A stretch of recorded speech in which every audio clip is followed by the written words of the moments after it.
Film Elite Squad: The Enemy Within adalah lanjutan dari film Elite Squad yang dulu pernah Otong bahas.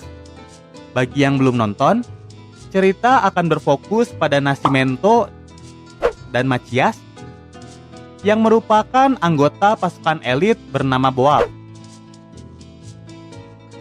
Oke, lanjut. Berlatar beberapa tahun setelah pemberantasan. Awal adegan kita diperlihatkan pada seorang aktivis HAM bernama Fraga. Pada presentasinya, ia tengah menyinggung kegagalan sistem penjara, di mana bukannya bertaubat, para napi malah semakin beringas ketika keluar penjara. Entah apa yang ada di benak Fraga, yang jelas ia condong memanusiakan para napi. Tak jauh dari tempat Fraga, kita diperlihatkan pada suatu penjara yang dipenuhi gangster kelas kakap. Di sana, salah seorang bos gangster bahkan sudah menyuap beberapa penjaga keamanan demi melancarkan misinya, yakni membunuh semua rival geng. Si bos kemudian dibawakan senjata oleh penjaga, lalu menjadikannya sebagai tawanan. Si penjaga yang sudah disuap tentu rela diikat oleh si bos gangster. Kerusuhan pun kian memanas.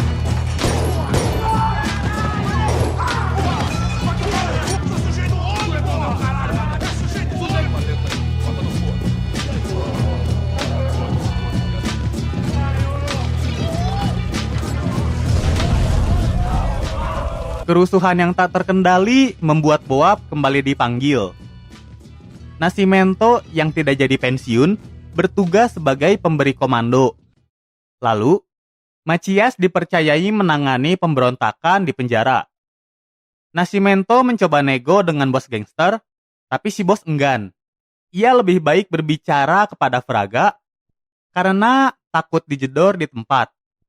Langkah pintar dari bos gangster dengan memanfaatkan kemanusiaan. Tak lama dari ini, Fraga pun datang. Proses nego Fraga dengan si bos berjalan mulus. Satu persatu tawanan dibebaskan. Nascimento menyuruh Machias agar menahan diri, tapi Machias yang sudah setanah air Boab masuk ke dalam sel.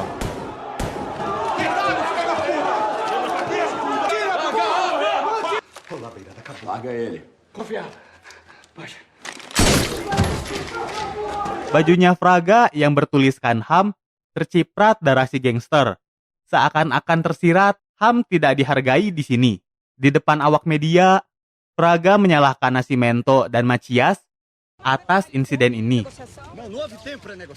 Masyarakat kian menggandrungi Fraga. Keesokan hari, akibat statement Fraga, Nascimento dianjrit-anjrit oleh atasannya. Machias lalu menawarkan diri agar ia yang bertanggung jawab. Bagi Nascimento, Machias tidak salah. Ia sudah menerapkan hal yang diajarkan di Boab, yaitu membunuh penyandra demi melindungi tawanan. Machias kemudian dikeluarkan dari Boab dan harus kembali ke kepolisian setempat sebagai tukang fotokopi. Berbeda dengan Nascimento, tindakan Nascimento diliput oleh pembawa acara terkenal yang kita sebut saja dia sebagai Mata Geral, mata najwanya Brazil. Pada acaranya, ia amat mengagung-agungkan cara Nascimento menangani kerusuhan di penjara. Opini publik kembali condong ke Nascimento. Para politikus penjilat lalu menaikkan jabatan Nascimento menjadi sekretaris kepolisian pusat. Bagi Nascimento, penaikan jabatan ini adalah siasat si gubernur untuk menyingkirkan ia dari Boab. Singkat cerita, Machias akhirnya terpaksa bekerja di markas yang terkenal sebagai top 10 markas terkorup. Para polisi di sini bahkan melegalkan jual beli narkoboy selama para penjual membayar setoran. Di suatu hari, Machias didatangi oleh seorang jurnalis untuk dimintai keterangan atas insiden di penjara. Selama wawancara, ia terlalu frontal dan berani dalam berkata, terutama mengenai tingginya angka korupsi dan para penegak hukum yang melembek, termasuk Boab. Akibat congorna teu dikontrol, Machias dijebloskan ke penjara atas tuduhan pencemaran nama baok. Kabar ini sampai di telinga Nascimento. Ia segera mendatangi Machias dan memintanya menjaga perkataan. Teguran Nascimento tak digubris oleh Macias. Ia malah KZL ketika tahu panutannya juga ikut melembek. Banyaknya waktu luang membuat Nascimento semakin giat melatih Boab.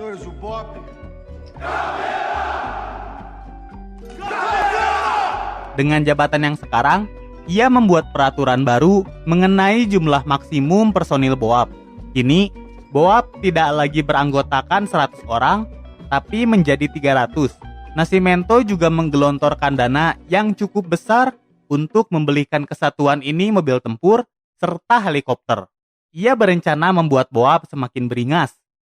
Rencananya sekarang adalah mengakhiri sistem yang korup dimulai dari mata rantai paling bawah, yakni gangster penjual narkoboy.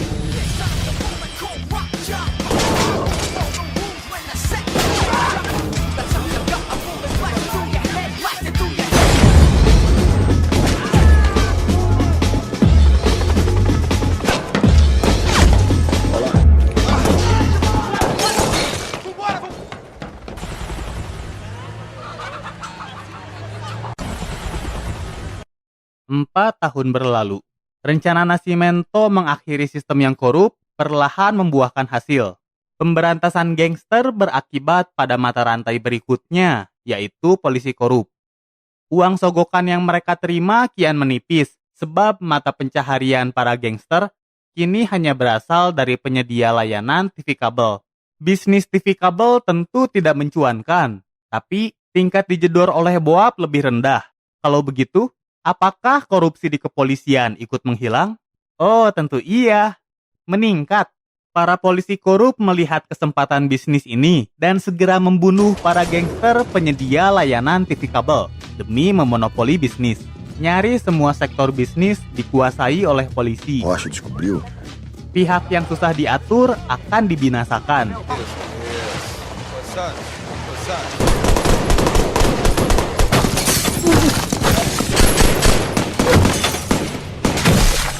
Singkat cerita, semenjak insiden di penjara dan banyak masyarakat yang mendukungnya, Fraga kini menjabat sebagai anggota DPR. Bukannya senang, Fraga memutuskan untuk maju sebagai gubernur di periode berikutnya. Ia merasa geraknya dalam menegakkan HAM lebih terbatas ketika menjabat sebagai anggota DPR. Jika terpilih sebagai gubernur, ia merasa akan lebih leluasa dalam menegakkan HAM, terutama dalam menangani kasus-kasus penyelewengan kekuasaan para aparatur negara yang korup. Adegan berlanjut pada suatu acara dangdut yang dipenuhi oleh orang-orang korup. Dari mulai gubernur yang sekarang menjabat, si pembawa acara Mata Geral yang ternyata ia adalah anggota DPR, hingga para tim sesnya si gubernur. Para koruptor kembali mematangkan strategi mereka demi memenangkan pemilu nanti. Mereka akan merampok persenjataan di markas polisi, lalu menuduh para gangster seolah-olah merekalah yang merampok senjata. Dengan alibi seperti ini, si gubernur akan mendesak Boab untuk turun tangan. Image anti-gangster inilah yang diinginkan si gubernur untuk memenangkan hati rakyat. Wajar saja jika di awal film, Mata Geral mengagung-agungkan tindakan Nascimento di penjara, karena ini merupakan bagian dari rencana mereka. Mata Geral kembali mengangkat berita perampokan markas polisi, dan berita pun menjadi viral. Jurnalis utusan Fraga datang ke TKP. Di sana, salah seorang polisi korban perampokan berkata, kalau pelakunya adalah orang-orang kepolisian jika dilihat dari sepatu yang dipakai. Cerita berlanjut pada komandan bernama Fabio. Fabio ini dulu pernah diselamatkan oleh Macias. Ia bersama polisi korup bernama Rosia mendatangi Macias. Berkat bantuan rekan sesama koruptor, Macias kembali ditempatkan di Boab. Penempatan kembali Macias ini tak lain adalah untuk memanfaatkan sifat Macias yang gila keadilan. Macias akan memimpin Boab dan diharapkan akan membinasakan para gangster secara membabi buta. Rapat segera diadakan sebelum operasi penyerbuan dimulai. Nascimento dan Macias kembali dipertemukan setelah 4 tahun lamanya. Nascimento tak setuju dengan adanya operasi ini, karena ia tidak menemukan bukti atas insiden perampokan markas polisi dari hasil penyadapannya kepada para gangster. Namun pengaruh para pejabat dan polisi korup sulit untuk ditentang. Pada akhirnya, mereka tetap diminta untuk menjalankan misi. Di tempat penggerebekan, Macias dan anggota BOAB lain diminta menyamar menjadi polisi agar tidak dicurigai oleh bandar narkoba, dan penyerangan pun dilakukan keesokan harinya.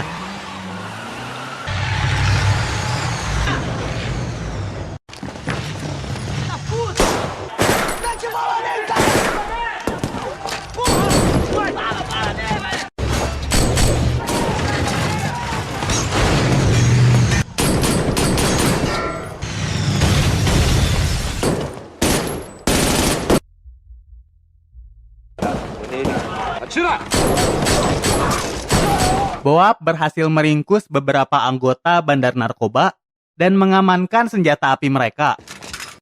Senjata api yang ditemukan berbeda dengan senjata yang dirampok.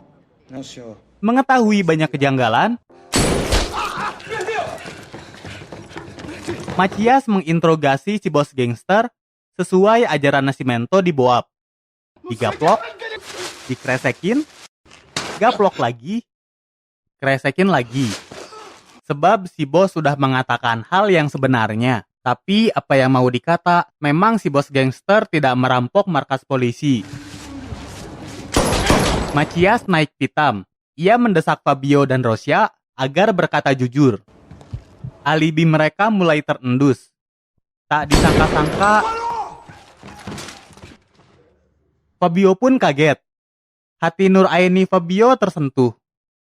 Walau korup hingga ke tulang-tulang, nyatanya Fabio tak terima dengan perbuatan yang dilakukan oleh Rosia pada orang yang sudah menyelamatkannya dulu. Mengetahui Macias sudah KIA, alias Killed in Action, Nascimento segera menemui Fabio untuk dimintai keterangan. Sedari awal, Nascimento sudah mengetahui ada yang tidak beres. Ia lalu berpesan akan membalaskan dendamnya Macias. Fabio tahu perkataan Nascimento tak bisa diremehkan, sebab ia dulu pernah diospek olehnya, sehingga mengetahui kecerdikan Nascimento. Di warung burjo terdekat, Fabio menceritakan ancaman ini kepada Rosia. Rosia dengan woles mengabaikan Fabio. Setelah sekian lama, Nascimento kembali bertemu dengan mantan istrinya yang sudah kawin lagi dengan Fraga. Di tengah percakapan, si istri meminta Nascimento agar kembali menemui anak mereka. Ia lalu bertemu dengan anaknya sambil melatih bela diri. Tak lama dari ini, Nascimento tiba-tiba mendapat telepon mengenai penyidikan terhadap tewasnya Macias yang akan dihentikan. Si anak tak sengaja mendengar percakapan sang ayah. Ia yang lagi magang di kantor Fraga, lalu memberikan informasi dari tempat Fraga mengenai pelaku perampokan yang sebenarnya adalah kepolisian. Mengetahui hal ini, di malam harinya, Nascimento menyadap telepon Fraga secara diam-diam. Jurnalis suruhan Fraga ingin mengekspos perbuatan para polisi korup, namun kepala redaksi menginginkan bukti yang lebih kuat dan lebih hot. Si jurnalis dan rekannya lalu pergi melakukan investigasi. Di salah satu rumah, para jurnalis tak sengaja melihat para polisi korup yang sedang menyamar. Ketika penjagaan di sana kosong, si jurnalis datang dan memberi uang kepada pemilik rumah agar diperbolehkan masuk. Ia melakukan investigasi dan menemukan ada pamflet si gubernur korup. Si jurnalis langsung menelepon Fraga dan melaporkan temuannya. Tak lama kemudian, Telefone. Tá com medinho, filha da puta? Leva essa piranha pra sala. Tira a roupa, porra! jurnalis yang sudah tewas diberitakan sebagai orang hilang. Fraga datang ke tempat si jurnalis bekerja dan meminta berita korupnya kepolisian dan gubernur agar diterbitkan. Lagi-lagi, tanpa bukti yang kuat, si kepala redaksi tidak mau memberitakannya. Padahal kalau bukti kuat, Nascimento memiliki rekaman pembicaraan Fraga dengan si jurnalis. Tapi kan Fraga nggak tahu. Nascimento akhirnya tahu siapa musuh dan siapa kawannya. Rosya dan tim korupnya yang tahu bahwa Nascimento perlahan menyingkap kedok mereka, langsung menjadikan Nascimento dan Fraga sebagai target. Nascimento berusaha menghubungi mantan istrinya agar lebih berhati-hati, tapi ia dikacangin. Por quê? Mas meu pai. Seu pai?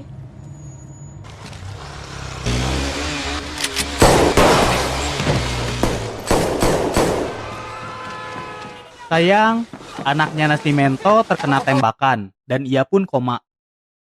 Di rumah sakit, Nascimento lalu memberikan bukti penyadapan telepon Fraga dengan si jurnalis yang bisa digunakan untuk mengungkap korupnya orang-orang. Keesokan hari, berita korupnya kepolisian dan para politikus dari penyadapan Nascimento akhirnya terbit dan sampai ke telinga presiden. Berdasarkan pemberitaan tersebut, politikus-politikus korup akan diinvestigasi. Tim korup kemudian membalas Nascimento, yaitu dengan membesar-besarkan penyadapan ilegal Nascimento terhadap Fraga, agar bisa menggiring Nascimento ke pengadilan. Nascimento kembali mengunjungi anaknya di rumah sakit. Sepulangnya dari rumah sakit, Nascimento yang masuk angin memutuskan untuk mencari tukang odading.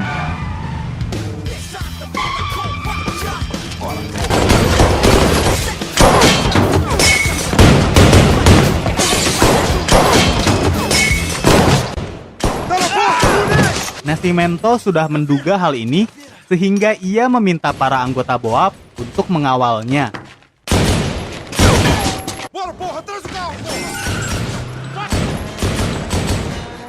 Pengadilan kasus penyadapan ilegal Nascimento dimulai, yang mana Fraga sendiri menjadi hakim. Selama dimintai keterangan, Nascimento membeberkan kasus korupsi di pemerintahan yang ia peroleh dari hasil penyadapan. Lagi-lagi mata Geral menyela Nascimento dengan mengatakan kalau ia sudah CS-an dengan Fraga untuk menyabotase kampanye. Nascimento berkata hampir setengah yang berada di sini, alias para DPR, adalah orang-orang korup dan otaknya adalah si mata Geral. Senhores, por favor, vamos manter o silêncio, por favor. Berkat testimoninya, banyak politikus yang dipenjara. Mereka yang lolos dari jeratan hukum, terutama Rosya dan kawan-kawan korup lainnya, dihakimi oleh Fabio, pemimpin polisi korup jilid 2. Upaya Nascimento selama ini sia-sia. Tak ada perubahan selain denda Macias yang terbalaskan. Sistem yang korup masih berjalan, hanya pemimpinnya saja yang diganti. Selama ini, sistem yang korup ternyata tidak hanya berawal dari piramida terbawah, tetapi dari piramida paling atas, yaitu pemerintahan itu sendiri. Bagi Nascimento, praktik korupsi akan hilang jika dihancurkan dari tatanan paling atas dan membangunnya kembali dari awal. Film diakhiri dengan tersadarnya sang anak dari koma. Tamat. Ending yang cukup woles bagi koruptor. Tunggu sebentar. Mari cek fakta filmnya. Film ini masih bersifat semi-fiksi, tapi keberadaan pasukan elit BOAB adalah asli. Karakter Fraga juga terinspirasi dari aktivis HAM di Brazil yang bernama Marcelo Freixo. Menurut Gabut Mania, mana yang lebih baik diterapkan di Indonesia? Gaya Fraga atau gaya Nascimento? Tetap waspada kalau ada tukang cuanki bawa walkie-talkie. Dimanapun kalian berada, semoga selalu diberkati. Otong pamit diri dan jangan lupa subscribe.